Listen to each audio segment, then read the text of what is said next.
The house always seems louder on Thanksgiving. Pots rattling on the stove, the oven humming like it's holding its breath, and someone in the living room laughing at a joke you didn't hear. Every sound blends into a warm, familiar chaos, the kind that's supposed to feel comforting. And maybe, years ago, it did. But now it washes over you like a noise you can't quite step inside of. A soundtrack to a movie where you're somehow both the director and the ghost. Sarah felt that every year without really knowing how to name it. She loved her family deeply, fiercely, with the kind of love that wakes you early to baste a turkey and keeps you moving long after everyone else has fallen asleep on the couch. She knew gratitude better than most. She practiced it the way some people practice piano, daily, intentionally, hoping it would make her a better person. Yet as she stood over the kitchen counter, slicing apples for the pie her mother always asked for, something inside her felt strangely hollow, like a room with the lights turned off. There was no single moment that made it happen. Loneliness doesn't burst into a woman's life. It settles quietly, like dust in the corners no one else notices. Sometimes it arrives during the shopping trip that takes twice as long because she's planning meals in her head while pushing the cart. Sometimes it settles in during the silent drive home after picking up relatives from the airport, listening to them talk about how excited they are for the relaxing weekend. Sometimes it appears at the table, right when everyone else leans back in their chairs, plates empty, hearts full, thanking her for making the day special. That's when she feels the ache the most. Gratitude aimed at her hands, her effort, her labor, but never at her heart. She wondered if anyone else felt it, that odd mix of pride and resentment. The pride comes first, warm and bright, because she did create something beautiful. She built the day out of thin air. But tucked beneath that warmth is a sharpness, quiet and private, that whispers, "Why does it feel like no one sees me?" The whisper doesn't accuse, not really. It just aches. And the ache grows even louder in a room full of people laughing at stories she's too tired to tune into. Sarah realized it again this year while placing the final dish on the table. Her sister hugged her from behind, saying the words everyone says, "You always make it perfect." For a moment, joy flickered, a soft glow of being appreciated. But the joy didn't last because she caught her reflection in the kitchen window and saw a woman who had been moving for 10 straight hours. A woman nobody had asked to sit down. A woman who could disappear for 15 minutes and no one would notice until a glass needed refilling or a debate needed diffusing. There was a kind of anger in that realization. Not the loud, fiery anger that slams doors, but the quiet kind that curls low in the belly. Anger at the invisible expectations she never agreed to. Anger at herself for accepting them. Anger at the world for teaching women that love is proven through exhaustion. It wasn't rage. Rage would have been easier. This was something gentler and sharper, something that made her throat feel tight. But tangled inside that anger was fear, too. Fear of what might happen if she stopped, if she let others take over, if she admitted she was tired, if she dared to say, "I can't carry this whole day alone." Fear that the day wouldn't look the same, that someone would call her dramatic, ungrateful, selfish. Women are not afraid of hard work. They're afraid of disappointing the people they love. And Thanksgiving has a way of turning that fear into a yearly ritual. Still, there were moments that made her laugh, almost involuntarily, like when her youngest nephew tried to steal a dinner roll and knocked over a candle, or when her father insisted the turkey was too juicy to be real. Those little sparks of joy kept her afloat, the way streetlights guide you down a dark road. But joy, when layered over exhaustion, becomes something fragile. It can't hold the whole weight. There were other moments she tried to pretend she didn't feel disgust, not with her family, but with the imbalance of it all. Watching three men in the living room arguing about football while she and the other women cleared dishes created a twist in her stomach that felt like a truth she didn't want to admit. Disgust at how naturalized this dynamic was. Disgust at how every generation repeats it. Disgust at how she kept participating in it, even when it chipped away at her. But what surprised her most wasn't the sadness or the fear or even the resentment. It was the realization that loneliness can bloom in the most crowded of rooms. It doesn't need silence or emptiness. It grows just fine between conversations you aren't part of and laughter you aren't close enough to feel. She carried plates to the sink and felt it again, that sense of being outside of her own life. As if she were watching Sarah the host glide around the kitchen while Sarah the woman waited quietly for someone to ask how she was doing, not out of obligation, but out of genuine curiosity. She imagined how it might feel to be seen fully, without having to earn it through service. The feeling stayed with her as she wiped the counters, softening into something more vulnerable. Maybe loneliness comes not from being alone, but from being needed in all the wrong ways. Needed for the labor, but not the laughter. Needed for the planning, but not the presence. Needed for what she gives, not for who she is. Somewhere deep down, she wondered what Thanksgiving would look like if she stepped back, even a little. If she allowed the day to unfold without her being the axis it spins around. If she let herself rest not at the end of the day, but within it. If she allowed herself to be a participant instead of a producer. The question hovered in her mind long after the meal ended, bright and haunting in its simplicity. What would happen if a woman stopped carrying what was never meant to be hers? She didn't have the answer yet, but for the first time, she felt brave enough to ask. Sarah woke the next morning to the soft scrape of chairs being pushed back from the dining table. Her sister and mother were already up, chatting lightly about a sale they saw online. The conversation floated through the hallway like steam from a cooling mug. Present, warm, but somehow not meant for her. She stood at the edge of the doorway for a moment, watching them laugh. They looked so weightless. Their shoulders rested easily, their expressions unburdened. It struck her how different her own shoulders felt, as if she'd been carrying a holiday no one else noticed had a weight. The realization pressed into her chest. This heaviness wasn't new. It had been carved into her by years of being the one who held everything together. Not because she wanted control, and not because she was better at it, but because families have a way of handing responsibility to the one who is least likely to drop it. That truth stung, in a dull and familiar way, like touching an old bruise you keep forgetting exists. Her mother glanced up and smiled. "You slept in a bit today," she said, as if that were a small victory. Sarah nodded, but inside she felt the quiet sting of irony. She hadn't slept in. She'd simply collapsed. The exhaustion didn't feel like tiredness anymore. It felt like erasure. The kind of erasure that comes from being so essential to everyone else's comfort that you become unnecessary to their attention. There was a sadness in that thought, the kind that settles low and refuses to move. But beneath the sadness pulsed something sharper, almost electric. A quiet anger.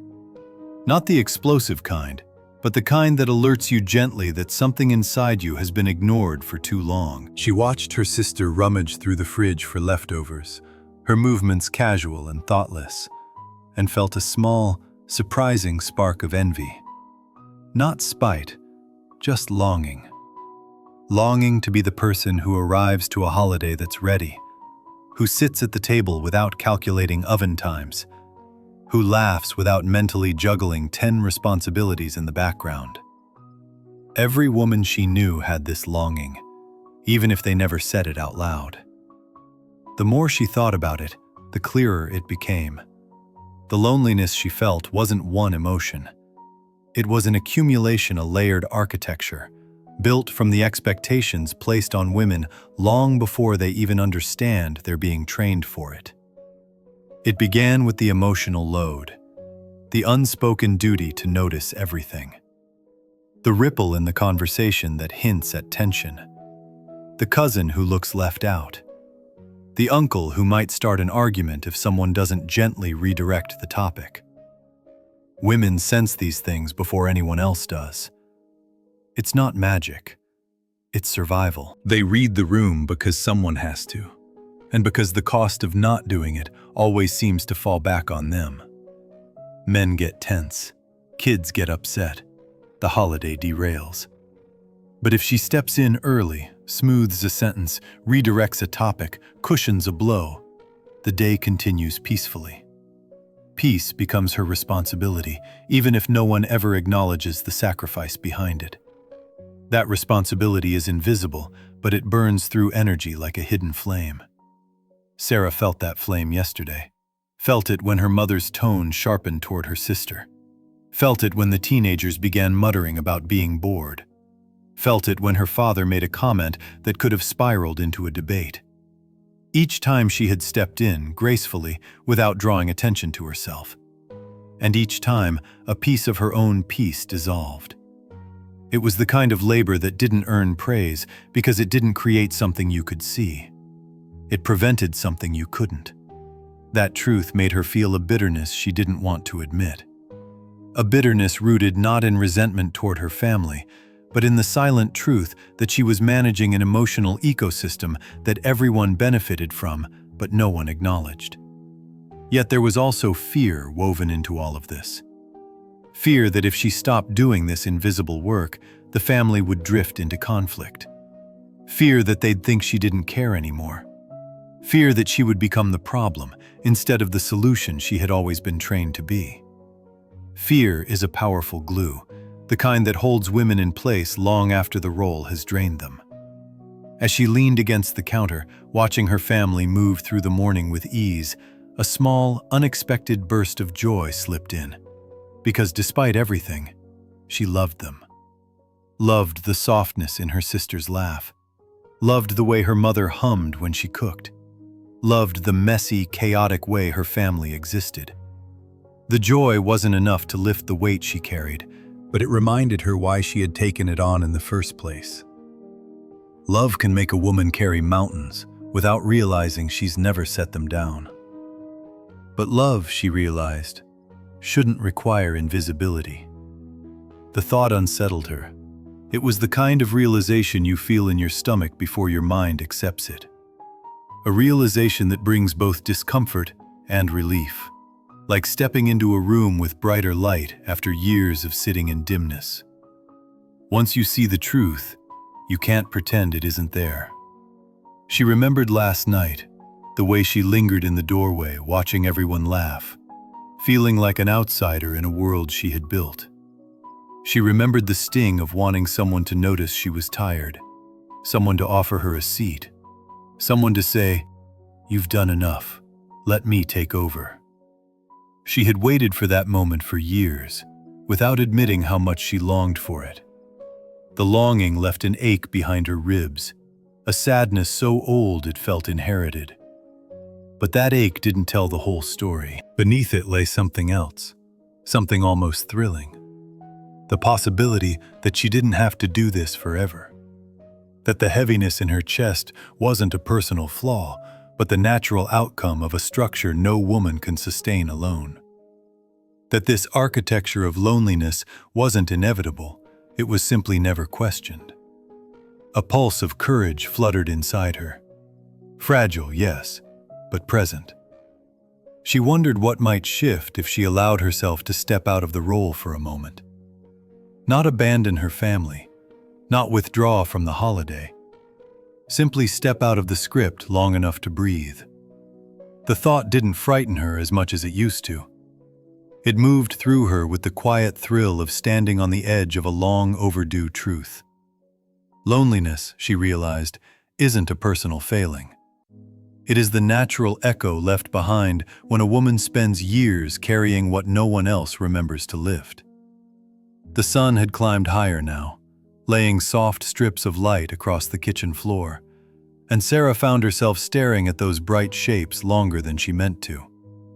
They felt like little invitations to step into something warmer, but she remained rooted where she stood. She could hear her family moving through the house, cheerful and unhurried, voices rising and falling in a rhythm she used to find comforting.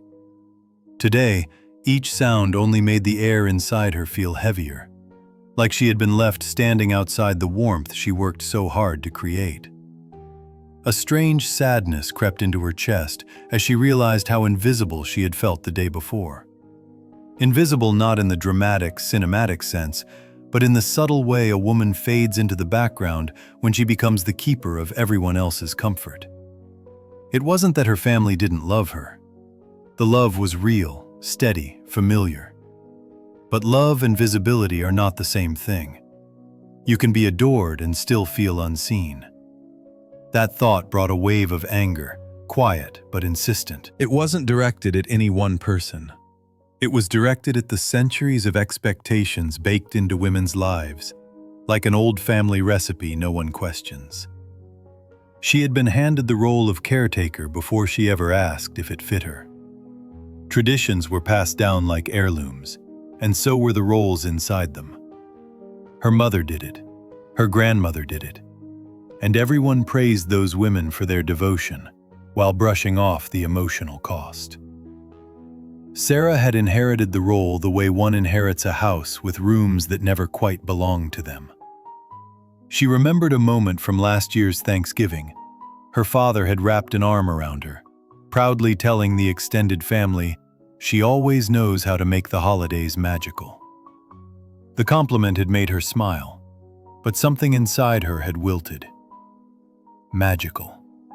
As if she were a seasonal illusionist rather than a human being with a finite amount of energy and a heart that sometimes needed tending. That moment came back to her now with unexpected force, tapping into a pocket of pain she'd tried not to acknowledge. A flash of fear rippled through her as she wondered what would happen if she stopped being the one who made everything smooth. What if she let the awkward silence sit for a moment instead of rushing to fill it? What if she allowed the conversation to turn messy instead of redirecting it? What if she didn't cushion the moods of the people around her? The fear didn't come from the possibility of conflict, it came from the fear of being judged, misunderstood, or labeled as difficult. Women know that label intimately. They grow up learning how easily it can be placed on them, often without reason. She tried brushing off the thought, but it lingered. A small, stubborn truth was forming. She had been living inside a performance, one she didn't remember auditioning for. She performed grace, she performed ease, she performed the version of herself that kept everyone comfortable. And every year, that performance grew heavier, stretching further from what she actually felt. The distance between her inner world and her outer expression wasn't just uncomfortable, it was lonely in the most intimate way. Yet beneath the loneliness was something even more heartbreaking. A longing so tender it almost hurt to hold. She longed for someone to see her not the hostess, not the organizer, not the emotional buffer, but the human being underneath. The one who sometimes feels fragile. The one who sometimes wants to be held instead of holding everything together. The one who wants to sit at the table without scanning the room for tension. The one who wants to laugh without thinking about the next task waiting behind her. She wanted someone to ask how she was feeling, sincerely, without expecting her to brush it off with a smile. That longing was so pure it surprised her. It brought a hint of joy, quiet and shy, because longing means a part of her still believes that kind of connection is possible. But joy can feel dangerous when it exposes what you wish for. So she held it carefully, almost protectively. Her breath caught as she recalled a moment from yesterday. While clearing the dishes, she had overheard her sister talking about how relaxing holidays were. "It's the one time of year I don't have to do anything," her sister had said.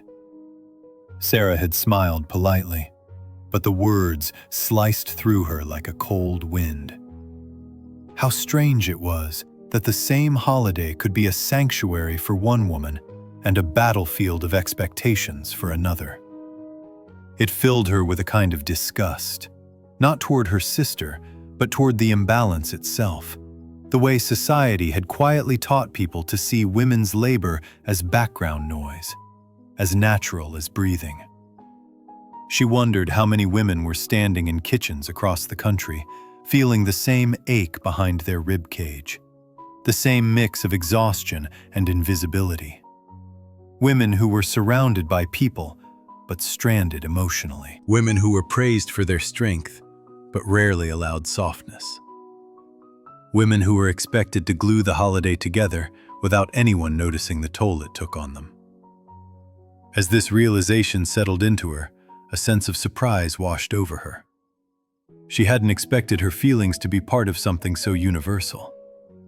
She had always assumed something was wrong with her, that she was too sensitive or not grateful enough. But now it seemed painfully clear.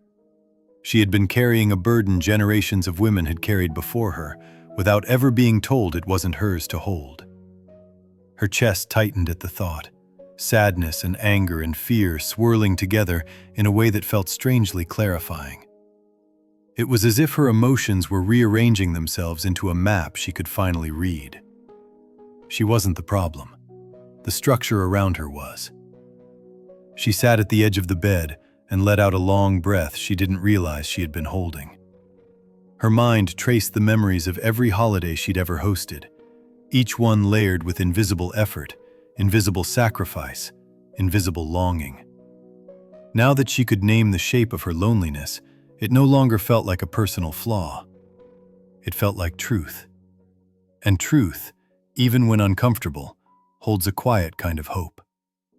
For the first time in years, she considered the possibility that the role she'd been performing didn't define her. It was simply a script she had inherited, a script she could rewrite if she found the courage. The thought startled her with its simplicity. It also steadied her, like a hand gently placed on her back. She didn't know exactly what rewriting would look like yet, but she knew this much. A holiday meant for connection should not demand a woman disappear to make it happen. Morning light eased its way through the blinds, stretching across the room like a gentle hand nudging Sarah awake. She blinked slowly, her mind still heavy with the pieces of truth she had uncovered the day before. For the first time in years, she didn't rush out of bed. Instead, she stayed still, listening to the quiet rhythm of the house footsteps in the hallway, the clink of a coffee mug, a burst of laughter that floated up the stairs. Ordinary sounds, but they felt different today, as if she were hearing them from a distance she hadn't allowed herself before. A quiet sadness moved through her sadness for the years she had spent pushing her needs aside. Sadness for the exhaustion she had treated like a normal companion. Sadness for the younger version of herself who believed being needed was the same as being loved. Yet within that sadness was a warmth, subtle but unmistakable. A warmth that came from understanding something she had always felt but never named. Understanding can soften even the heaviest grief. She sat at the edge of her bed, toes resting on the cold floor, and allowed herself to imagine a different kind of Thanksgiving. One where she wasn't the one who animated the whole day. One where she wasn't moving constantly, making quiet corrections, managing the emotional temperature of the room. The thought startled her with a flicker of joy, not loud, not bright, but steady, like a candle flame that refused to go out. It was a joy born from possibility, the possibility of reclaiming a piece of herself she had misplaced somewhere between the grocery lists and the expectations. But the joy didn't stand alone. Right beside it came fear, the old familiar fear that tightening a boundary would be seen as withdrawal, that asking for help would be interpreted as inadequacy, that choosing herself would somehow disappoint the people she cared about. The fear crawled up her chest, whispering the same question women everywhere ask themselves when they dare to choose rest. Will they think I don't care? A wave of anger rose to meet that fear. Anger at a world that had taught women to apologize for their exhaustion. Anger at a culture that praised their sacrifices while quietly depending on their silence. Anger at herself, gently, for the years she spent believing she had no choice. The anger wasn't destructive. It was clarifying. It formed a sharp edge around her thoughts, the kind of edge that cuts away what no longer belongs. She stood up slowly and walked toward the hallway. Her family's voices drifted toward her, light and easy. Her mother was talking about her childhood holidays, recalling the chaos, the cooking, the endless cleaning. Her mother spoke of it with nostalgia, but Sarah saw something else woven into the memories. A woman who had never rested, who had never asked for help, who had carried the same invisible burdens Sarah carried now. For a moment, she felt a deep, unexpected sorrow for her mother. A sorrow that came not from judgment, but from empathy. Generations of women had inherited the same unwritten rule: service first, self last. The rule had been passed down the same way recipes were handed down, tucked into the margins of family stories. How many women had spent their lives believing rest was something to be earned? How many had mistaken exhaustion for virtue? As she walked into the kitchen, her sister looked up with a bright grin. "We were wondering when you'd come down," she said. "Coffee's ready." Sarah poured a cup and held it between her hands, feeling the warmth seep into her fingers. She took a slow breath, letting the aroma settle her thoughts. Her sister was scrolling on her phone, her mother folding napkins for lunch, both of them relaxed in ways that felt foreign to her. She realized she had never given herself permission to exist in this room the way they did, without urgency, without responsibility clinging to her like an overgrown shadow. A sudden, quiet disgust rose in her, not toward her family, but toward the way she had allowed herself to disappear into the role. She had become a supporting character in her own holiday. The realization wasn't cruel, it was sobering. It cut straight to the core of her identity, forcing her to acknowledge how small she had made herself to fit a script she no longer wished to perform. She looked at the table, the dishes still stacked from the day before, and felt a tug in her chest. Old habits stirred, urging her to start cleaning, to take charge, to step back into the role that had shaped her for years. But beneath that instinct was something sturdy, a quiet refusal. The refusal surprised her. It was the kind of surprise that makes the heart beat a little harder, the kind that signals change before change has a chance to settle. She set her coffee down and turned to her sister. "Can you help me with something later?" she asked. Her sister nodded easily, without hesitation. Such a simple moment, such a small exchange. Yet something in Sarah broke open, releasing a tension she had carried in her shoulders for years. The simple act of asking felt like reclaiming lost territory inside herself. That small burst of courage carried her further. She took another breath and said, "I want this year to be different. I don't want to run everything alone anymore." Her voice trembled, not from weakness, but from the weight of honesty. Her sister blinked in surprise, and for a second, Sarah feared judgment. But her sister's expression softened. "Then don't," she said. "Just tell us what you need." The relief that washed over Sarah was almost overwhelming. Tears pricked her eyes, not from sadness, but from the joy of being seen. Truly seen. Not for what she produced, but for who she was. Her mother looked up too, her face thoughtful. There was no anger there, no disappointment, just reflection. Perhaps she recognized something of her own younger self in Sarah's confession. Perhaps she felt the ache of all the years she hadn't spoken up. Or perhaps she simply understood. Sarah felt her breath steady. Something inside her began stitching itself back together. something that had frayed slowly over years of unspoken exhaustion. She realized she didn't need the holiday to be perfect. She needed it to be fair. She needed space for her own heart. She needed to feel present in a day she had spent so many years orchestrating from the edges. The path ahead wasn't complicated. It was startlingly simple. She just had to grant herself the permission she had always been waiting for. And in that permission, she felt the first true moment of peace she had known in a very long time.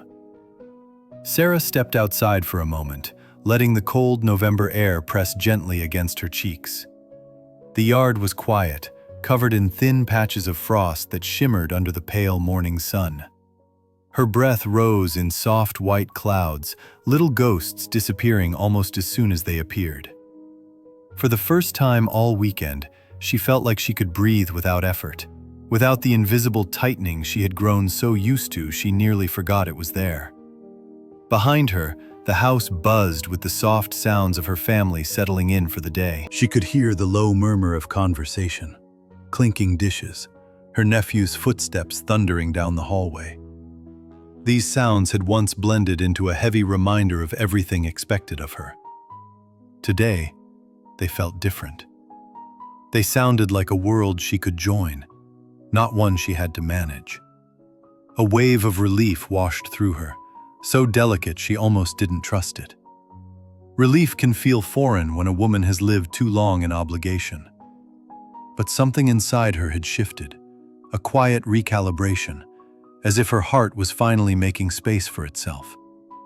She wrapped her arms around her body, partly against the cold, partly against the tremble rising from within her. It wasn't sadness, not exactly. It was something deeper, a grief for the years she had spent believing that her worth was tied to how seamlessly she held others. That grief tugged at her ribs, but it wasn't cruel. It was a reminder of what she had survived, what she had carried, and what she no longer wished to inherit.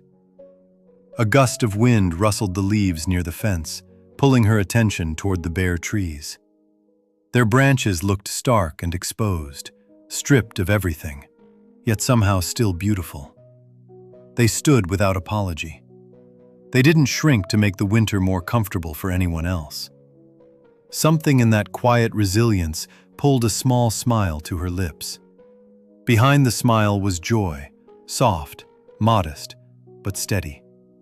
The kind of joy that doesn't depend on applause, the kind that grows from the simple truth that she was learning how to choose herself. It surprised her how healing could begin with something as small as asking for help, as small as saying, "I can't carry this alone." Sometimes the smallest sentences hold the greatest liberation. As she stood there, anger flickered again. Not the kind that burns outward, but the kind that clarifies the past.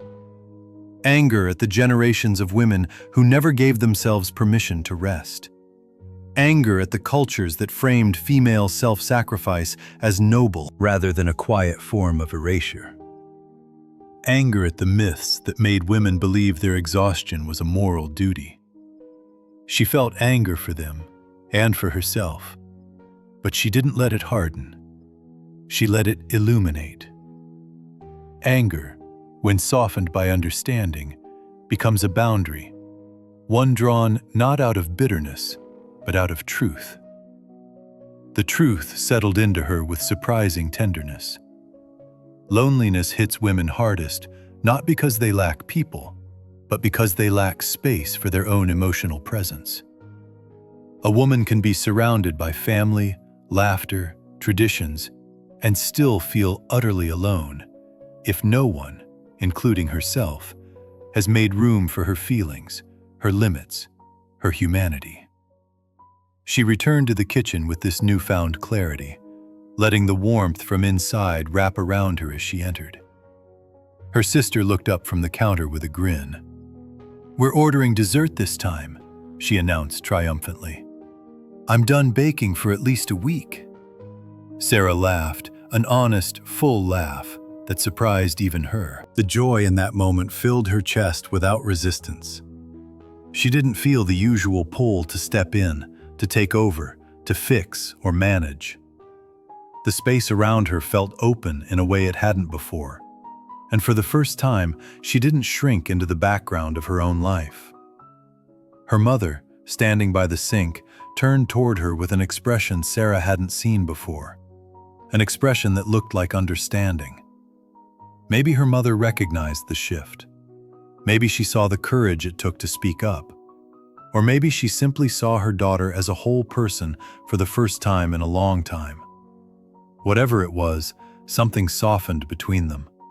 A soft realignment of two women who had inherited the same script but were now choosing different endings. A tenderness drifted through Sarah, spreading like warmth from the center of her chest. She felt presentfully, deeply present. Not as the backbone of the holiday, not as the coordinator, not as the emotional anchor holding everyone else steady, but as a woman worth seeing, a woman worth resting, a woman worth loving, not for what she provides, but for who she is.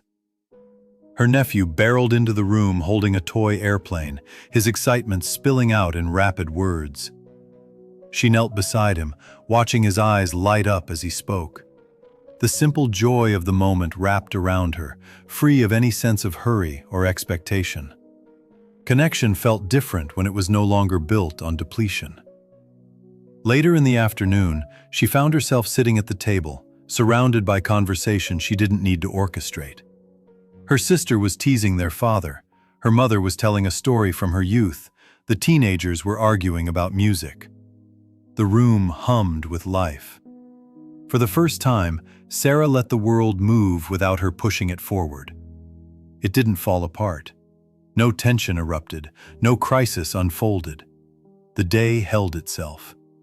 That realization stirred a sense of awe, quiet but grounding. She had spent years believing the holiday depended on her. It turned out she was allowed to belong to it instead. A soft ache rose behind her ribs, but this time it wasn't loneliness. It was healing. Healing often feels like ache at first, because it presses gently on the parts of us that have been ignored. She took a slow sip of her tea and felt a smile settle on her face. This year was different. Not perfect, but honest. Honest in a way that allowed her to rest, to breathe, to be part of something instead of responsible for everything. Her chest grew warm with gratitude, but not the forced kind she used to perform.